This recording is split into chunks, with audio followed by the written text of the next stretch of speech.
Hey there, YouTubers. These cool looking things are called pasties. They're a big deal up here in the Upper Peninsula of Michigan.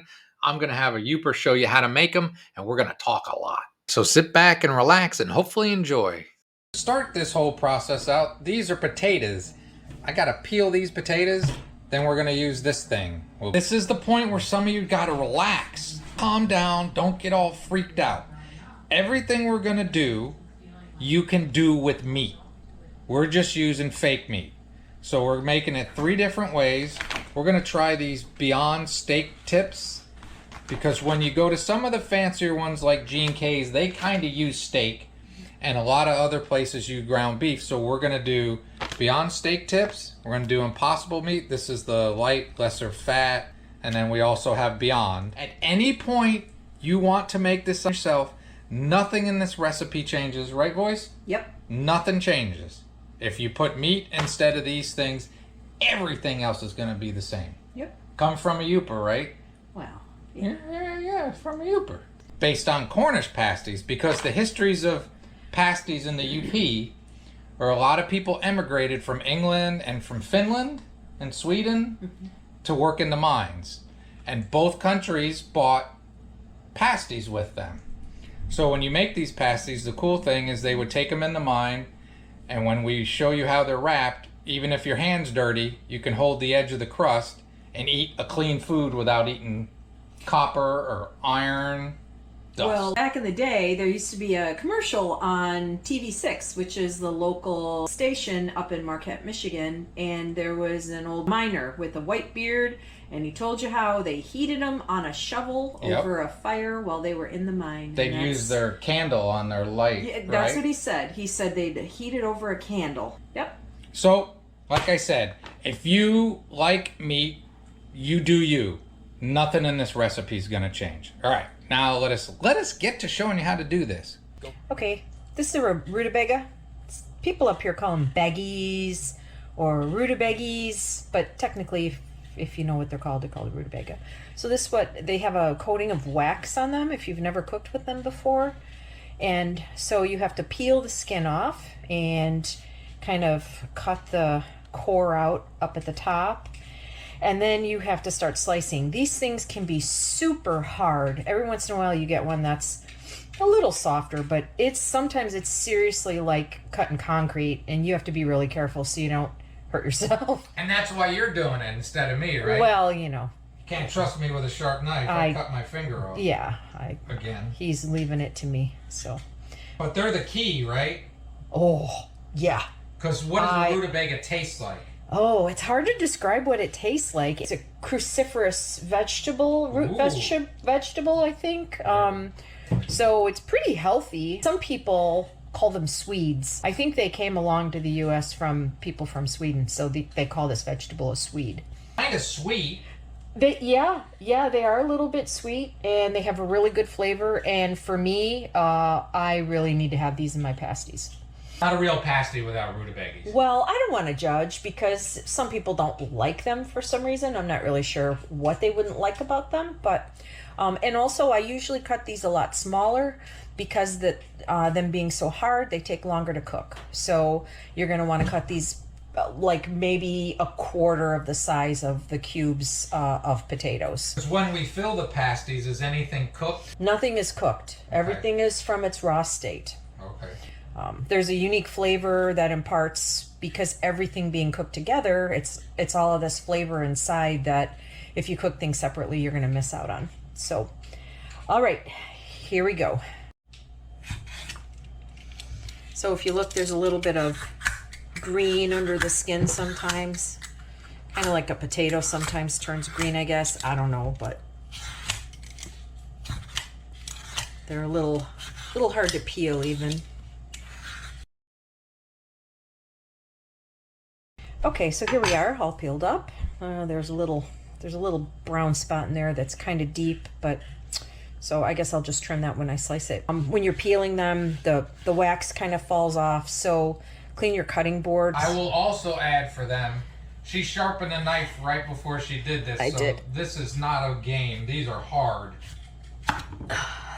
I was just talking about how in years past, these were a really inexpensive vegetable to buy. Super, kind of like cabbage, you know how cabbage always used to be pretty cheap.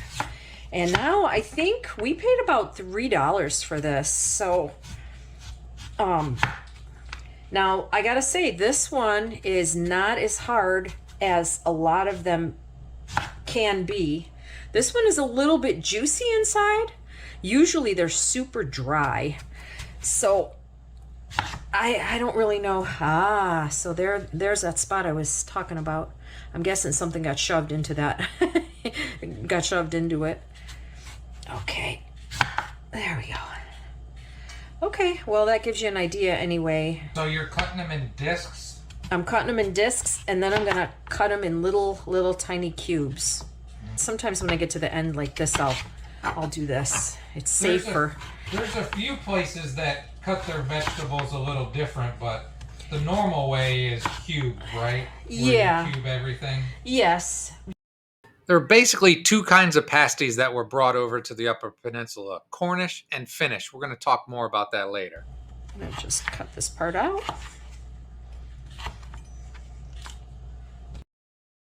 So you can see I'm cutting them kind of tiny.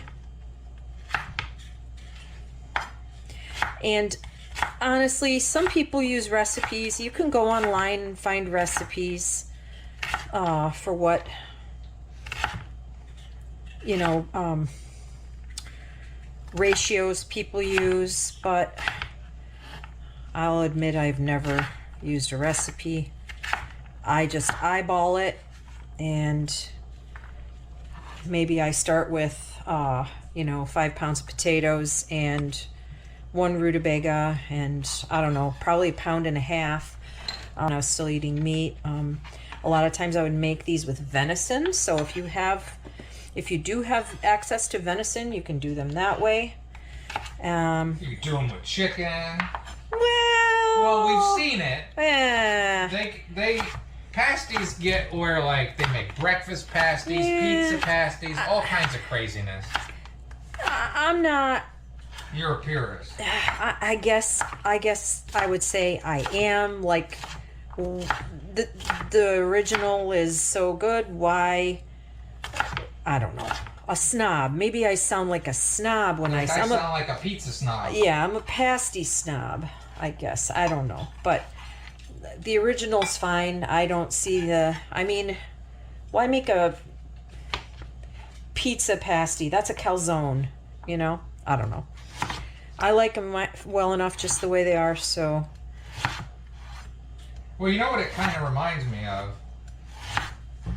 My Italian side, when it comes to sauce. Everybody that makes pasties are just a tiny bit different. My grandmother and her sister made the exact same family recipe of sauce, but you could tell a difference. If you had a bunch of grandmas who made pasties, they might make it basically the same way, but you can tell who made which. When you find the ones like at church places, they do pasty sales and stuff. You should Google Finnish versus Cornish pasties for the internet argument. It's going to be a lot smaller than the potatoes. About 4 cups. There's a little bit left, and I'm not going to chop it right now. I'm just going to kind of wait and see. Here we are with a good size onion. Yellow onion? See what I think? Yeah, that's a yellow onion. In Escanaba, there used to be a place called Red Onion Pasty, and it got bought out, and it turned into Dauber's Pasties. So I think you could probably put any kind of onion in it, but in this case, we're just going to use a yellow onion. And now she's going to dice this onion. Here we go. Just kind of tiny little pieces. That onion ended up with about 2 cups. How many pasties are we going to be able to make today? I'm going to guess we're going to make probably about 12, but maybe a little bit more. We'll have to see. Cool. And they freeze well, right? They last do. A long time. They do. Yep. YouTubers, while she did all that fancy stuff, all I did was peel potatoes. It shows you how long it takes me to peel potatoes. And we're going to use a Mandalorian. Yay! So there's a potato. And the voice and I were talking off camera because you guys don't get to hear everything. And Some of these I left with a few eyes, you know, little spots in there, and I'm like, is that good enough? And she said, well, normally I'd be better, but it won't make a difference. So if you want every little bit taken off of these spots, you can do that. If not, they should be fine. We gotta move the camera to the other side that people can't see. Because I'm right-handed when I cut. That's about right. So that's like 1/4 inch. Good? Yeah. All right, so I got a lot of these to do. Bigger. Now you just set these on there, give them a hit, and boom. I had the, if you've watched along, I'm very sad that Gene K's went away, but Brian, the owner, I went there enough that he took me back in the kitchen, and I'll tell you what, they had some pretty big equipment to be able to cut all those rutabagas down, and you know, machines to make the potatoes go quicker, and it is a whole thing. But pretty straight process here, right? Of chopping these down, not using your hands like I just tried to do. This was 5. This is 5 pounds of potatoes. Yeah, about 5. I don't think you guys really want to watch 5 pounds of potatoes go into this thing, do you? Didn't think so. We'll come back. Oh, because I like to be redundant. Some of that good potato B-roll or whatever. So this Beyond Steak comes in little pieces. I'm gonna cut it up a little smaller. I'm still squishing potatoes. Cut it up in little chunks like that. This thing is freaking awesome. I know, isn't it? I got that from Walmart. You can slice, you can shred, you can julienne. It is, I think, $12.96. I highly recommend it. Whatever you think, you know this stuff better than me. I just like eating them. I don't know about making them so much. Okay. Got this all cut up and measured out. This is about 2 cups. I don't know what kind of meat Gene K's used, but I'm guessing you could probably use round steak or, I mean, I'm so out of the loop with meat, I don't really know, but you could probably use stew meat. But a lot of places just use hamburger, right? Most places just use hamburger. Right, and there are the potatoes. What'd you say? That was a 5-pound bag, and you said that's... This is 8 to this line, so 2 quarts. Probably 10 cups. I'm guessing around 10 cups once 5 it's pounds, cut up. 10 cups. And what did you want to know? Does it matter what kind of potato, or do you have a favorite potato that you use for pasty? Well, any pasty place I've ever gone to, they always use probably a russet, I'm guessing, or white potato. My preference is Yukon Gold. It's what I buy probably 90% of the time. You could use red potatoes, use whatever kind of potatoes you normally have. I don't think it matters that much. We're going to mix it together in a bowl. Are we going to show them mixing it together in a bowl? Sure, you're going to show them, yeah. Oh. They need to know. They want to know. And get your salt and pepper out because you're going to need some. And pepper, loads of pepper. Lots of pepper. I like good pepper. Lots of pepper in a pasty. Yep. Okay, and no pasty is ever complete without carrots. Although I have seen places where they don't do carrots, but you have to do carrots. This is 4 large carrots. About 2.5 cups of carrots go into the, what is it, the Holy Trinity, but this would be the Holy Quad of rutabagas, onion, potato, and carrot. All right, we got more to do. We got more to show you. Got more to see. All right, so I'm playing sous chef today, which is a lot of fun. Maybe later the real chef will get things done right. I just wanted to throw in right here. We're doing this video to cheer me up because I'm actually a little sad. Been up in the UP a while. It is the 7th of February and it's over 40 degrees. We've got no snow. We looked like Aunt Noggin, and the next few days is going to be nearly 50 degrees up on Lake Superior. So stuff is crazy. That's why a lot of the videos we were probably going to do when we were out having great fun in the snow aren't getting done because there isn't any snow. I bought the snowblower. We've only got to use it twice. So when you're sad about wanting some really good snow, you came up here for snow. If you don't get any snow on a freak year like this, you make pasties. You make the best of it. Yeah, we were going to go to the UP 200. We're going to do all kinds of cool stuff. 2 years in a row now, the UP 200 has been canceled. Last year was probably borderline cancel. This year they had to cancel. There's no snow. People are off the ice. There's no ice fishing going on. It's just really bizarre. So whatever's going on is going on. So you make yourself happy by making pasties. Now we're gonna go back to making pasties. All right, I just said that little speech I made, and the voice was just telling me something else that she heard. Go ahead and tell it again, voice. Winter Carnival up in Houghton at Michigan Tech. Two great big huge ice sculptures. That they were begging anybody with piles of snow to truck them into Houghton, so they had it for the carnival. So we don't know if that's going to get canceled or not. Maybe we'll get lucky and go see that. I don't know. But now we got to make ourselves happy with this no snow sadness. Try saying that twice. I just said it twice because I screwed it up the first time. We're going to try to make ourselves happy by making pasties. So I think the potatoes need to go in this big bowl. Yep. Next, the rutabagas. Look at you turning into a Yooper. I'm half a Yooper. I'm an honorary. Yeah, you are. I wasn't born here, but I got here as quick as I found out. Next, the onions. Okay. And next, the carrots. Seems like we need a bigger bowl, doesn't it? We might need a bigger boat. So take your paws and mix all of that together now. I gotta wash them. Okay. We'll be right back. She just reminded me of my grandmother. You get right in there with your hands. Your best cooking tool are your hands. If you don't like touching food, you shouldn't cook. You shouldn't eat. Yeah, you don't get to eat if you don't like touching food. You have to go to McDonald's and eat what they try to call food. The internet says that the Finns dice and add carrots and the Cornish don't, so there might be an argument in the UP over whether or not they eat Finnish or Cornish pasties. Let the argument continue. I'll put a link in the description. Maybe this is a unique American hybrid of the two. How much pepper? We're going to start with a teaspoon and a half, and then we'll eyeball that. I like pepper. This is the only seasoning, so, you really got to have enough in there. You don't want a bland pasty. You put gravy on a pasty? Well, you can, but I never have. That's a tourist thing. I think so. I've made jokes about it in the past. There's no wrong way to eat a pasty, but many Yoopers think there is a wrong way to eat a pasty. Most just eat it with ketchup. I believe... Don't I still have another bottle of my Gene K's pasty sauce up here? You do. I do. It's awesome. you have one in Ohio, too. I do. Okay, I'm going to do something weird. I'm going to take a bite of potato. A little bit more salt. 2 teaspoons of each. Okay, all right. Right? And now I've just put an extra half.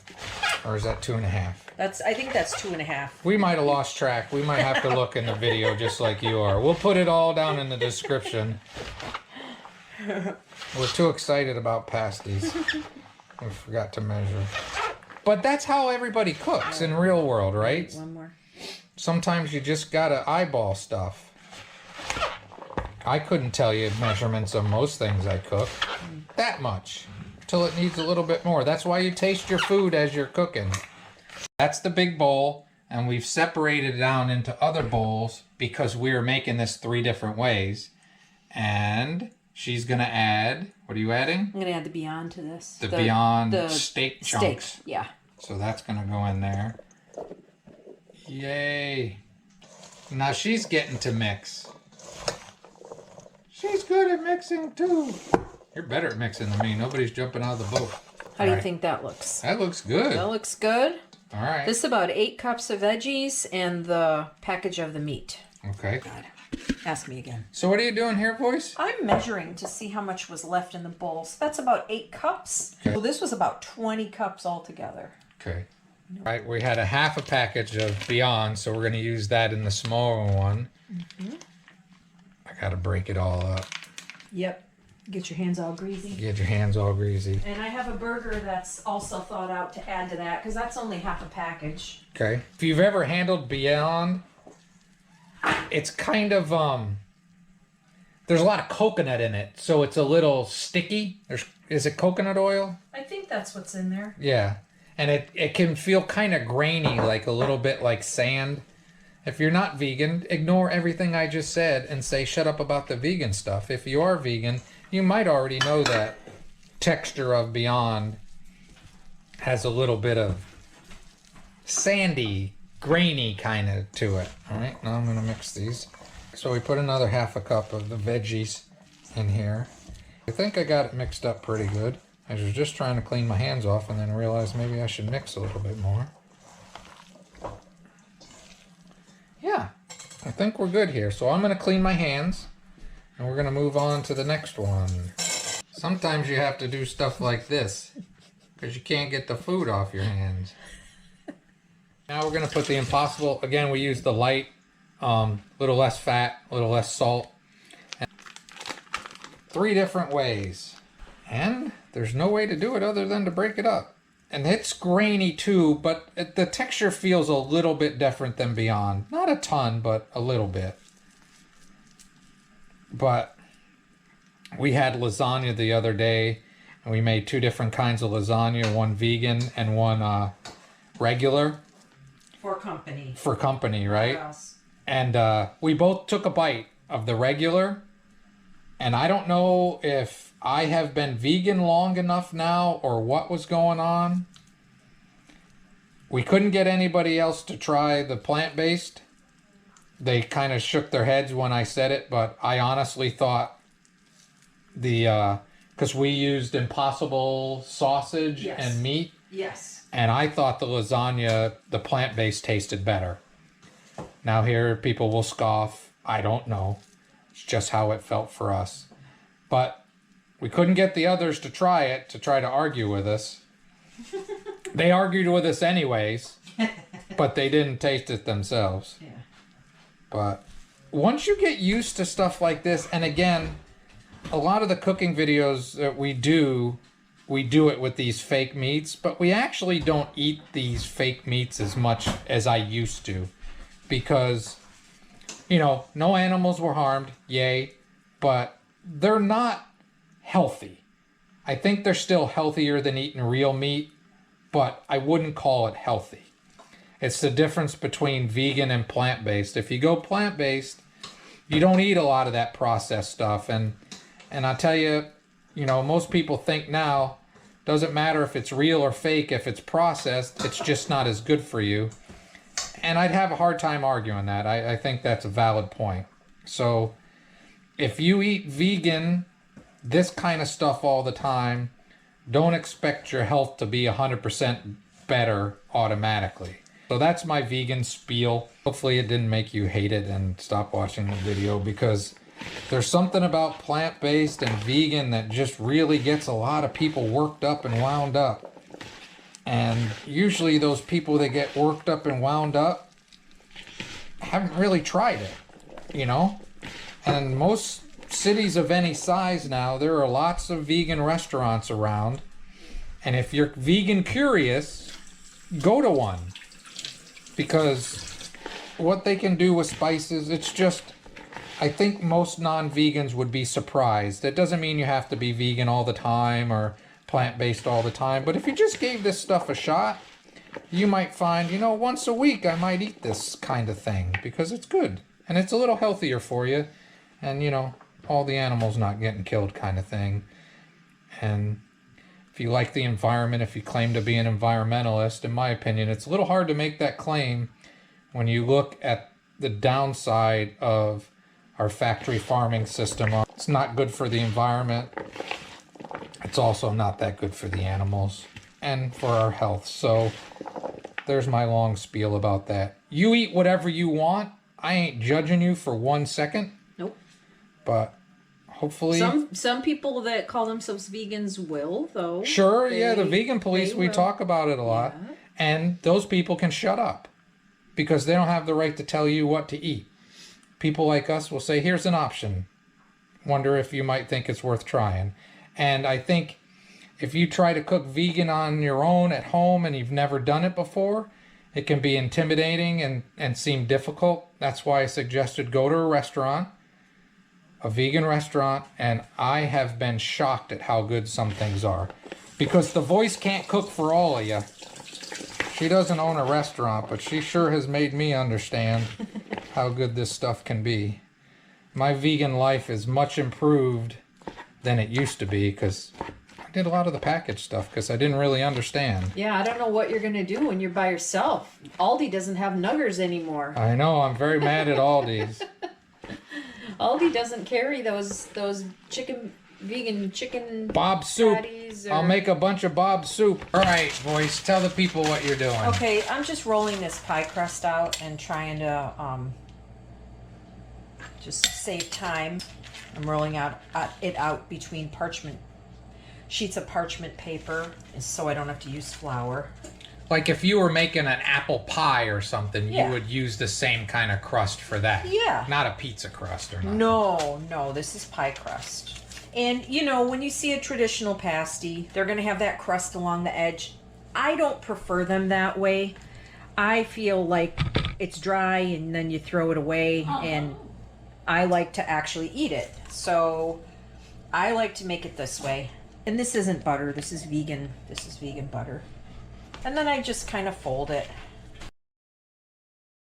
And then all the juice and everything gets absorbed into that crust, and it gets kind of brown. And now we're making these kind of small, but that's okay.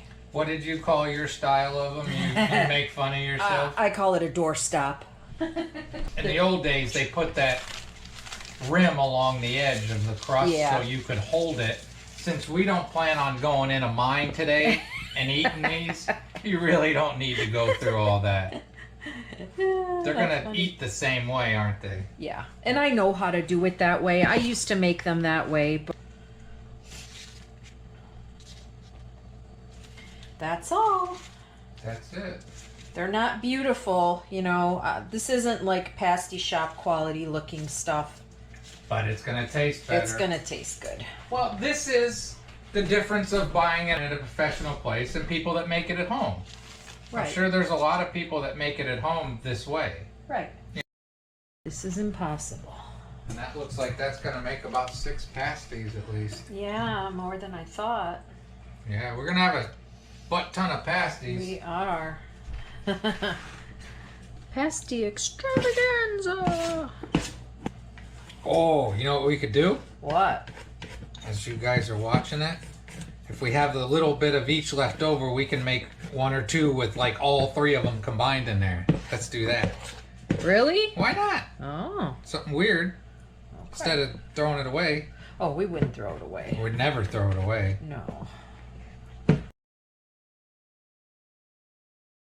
So I poked holes as requested.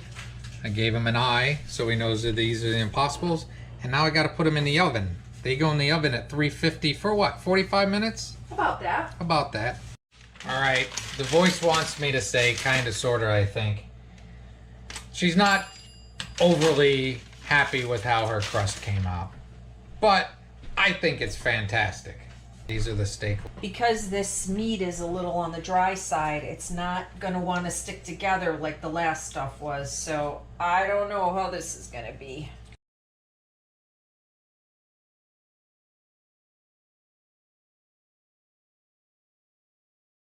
So YouTubers, we kind of misjudged and we're not going to make more pie crust right now. So we're going to have some leftovers here. That's a beyond. This is beyond. This requires literally no skill. I don't have any, so we'll keep it that way. We're going to make 1 more with the beyond, and then we're going to make 1 with a little bit of each in it to see how that comes out. I've marked the impossibles with a 1, the steak with a 2, and the beyond with a 3, and then the combination one we will mark with a 4. We misjudged. We misjudged, and we don't feel like making more dough. Here are the pasties. They came out pretty good. I kind of mangled the cuts in them, but they came out pretty good. There's the other ones. 2, 3, that's 4s, and those are 3s. So there's all the pasties. And the voice said she has made a command decision. They're a little dry. She says she doesn't want to use the low-fat Impossible again because she thinks they came out a little dry. I'll be tasting them in a minute. And she's also making another batch of dough. It's in the refrigerator cooling. I thought it had to rise, but I don't know nothing. It doesn't have to rise. So that's getting ready. We're going to make more pasties later that you won't get to see. You will get to see them, and there's going to be the recipe in the description box for the dough. Impossible. Ooh, this is the steak. They're both very hot. I'm going to give them a taste test. Hold on. The Impossible. Crust is nice. Flaky. That's good. That's good. Now the steak one. Our beef tips is actually, there we go. What do you think? I like those. Yeah, with beef? Mm-hmm. With the steak, I mean? Yeah. Oh, I do have a bottle of G&K sauce. They've been closed a year, but he told me this stuff will last forever. It's a zombie apocalypse food.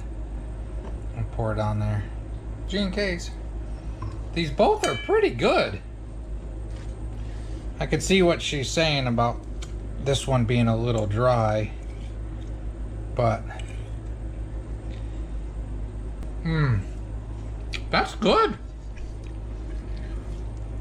Now, the voice will end up watching this, but she can't hear me right now. Maybe she can.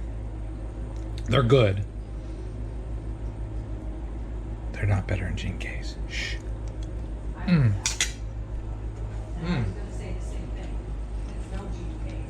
She said she heard that, and she was going to say the same thing. It's no G&K's.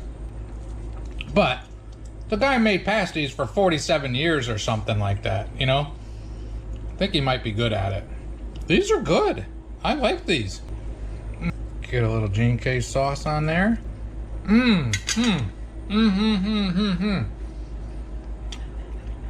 Happy dancing thumbs. Gotta hurry up. So, this is the Beyond one. And I will tell you my opinions, and the voice is standing here and she will tell you hers. I'm gonna do these in the order of favorite to least favorite. No, I think I'm gonna start with least favorite. Okay, this is my least favorite. It has an overpowering, not an overpowering, it has that Beyond Meat taste strong. It overpowers the rest of the pasty with the Beyond taste.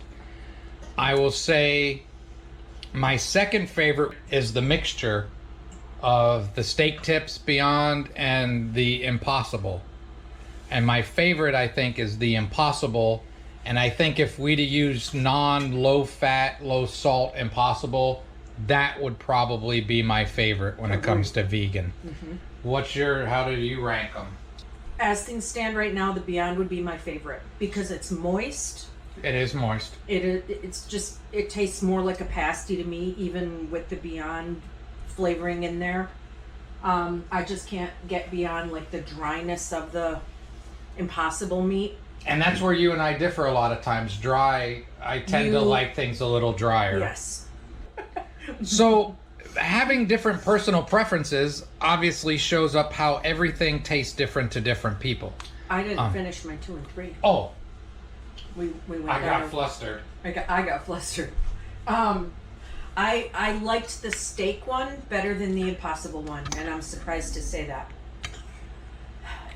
If we made it with regular Impossible, that probably would be my favorite, but we may have to do it again just to see if that would be the case or not. Yeah, I agree 100%. I just took another taste of the Beyond.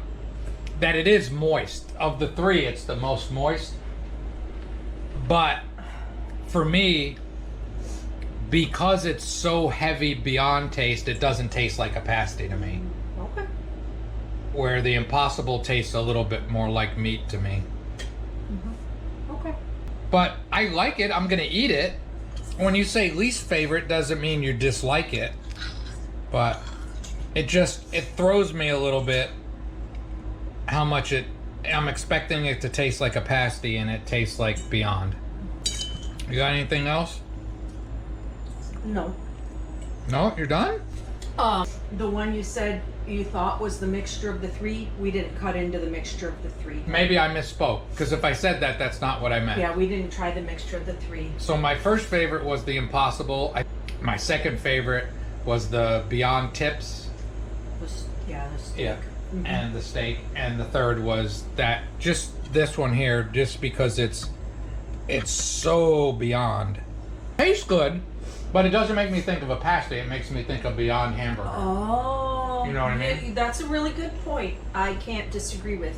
Because I eat so many Beyond Hamburgers, it feels like I'm just eating one with fries on it. Yeah. But I would still recommend, whether you want to use venison, which I've had venison pasties, they can be dry, but they're good. You can have real meat, eat whatever you want. We just wanted to show you how you can make a Yooper tradition food in your own kitchen wherever you may live.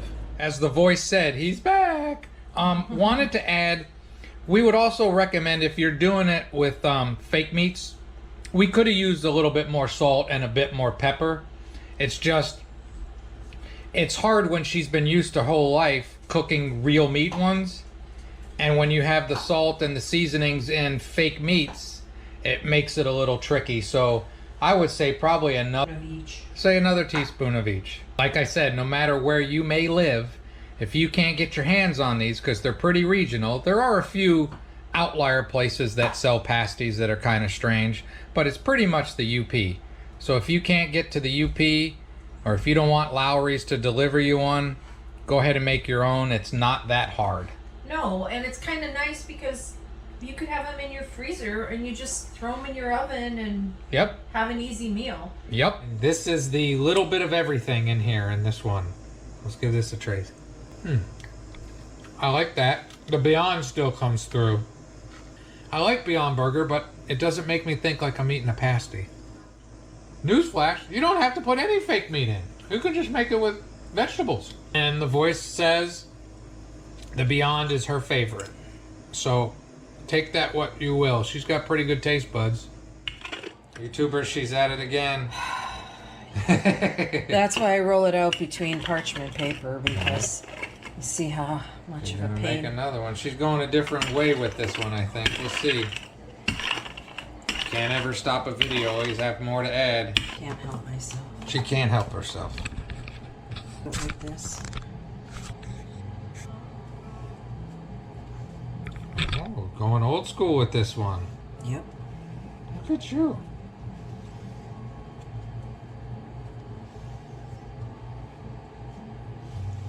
Look at that. That's the pasty everybody thinks about. That's the thing of beauty. I like the doorstop ones. Yeah? Yeah, but that's pretty. Good job. Well, thanks. Good job. Thank you. We added this in case anybody felt jilted for not getting to see the dough being made. Right? Yeah. Plus, we had more filling left, so we figured what the heck. Right.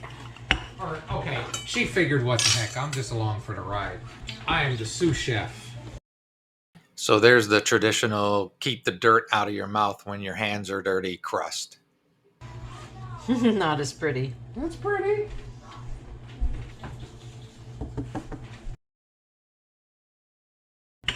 Yeah, you made these a little thicker, didn't you? Mm-hmm. Yeah, the other one's really thin. Yeah. Just trying to make it stretch, thinking I'd get enough. Sure. Now, some people, if they want to be technical, they'll put a plate and they'll cut it and they'll make it be, you know, the exact roundness. But I'm not going to mess with that. I don't care. Not this time, right? Yeah, I just want to get this done. I'm not going to worry about making it exact or perfect. There.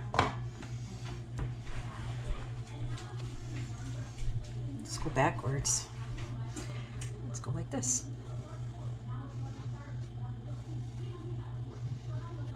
Look at those nimble fingies. What flanges? I don't know how the professionals do it. They do 500 of them every single day. I know. I know. We went for a different angle. There's a lot of meat in that one. Yeah. They all look pretty damn good. Perfect bite. I thought, YouTubers, that maybe they did like an egg wash on the outside of these, but they do not. Well, they do. Do they? I think professionally, yes. Oh, okay. When you see that it's shiny, Sure. That's an egg wash. I think it looks beautiful. Oh, thank you. I mean, look at that. That's kind of, I just did it. I don't care. She did great, didn't she, YouTubers? Thank you for being so nice. You're right. She did wonderful. Going back into the oven. 350. 350 for about 45 minutes. Okay. Say it. Oh, and about 45 minutes in, I'll take a look. If the crusts are really getting brown, I will put a piece of foil over them to kind of hold the heat in and keep them from burning. And then You said that'll steam the veggies. It'll steam the veggies. Yeah. Okay. So that's it, YouTubers. That's a long video of making vegan pasties. And of course, again, you don't have to make them vegan. You can make them with meat. They taste great. And hopefully they would help you have a great and wonderful day.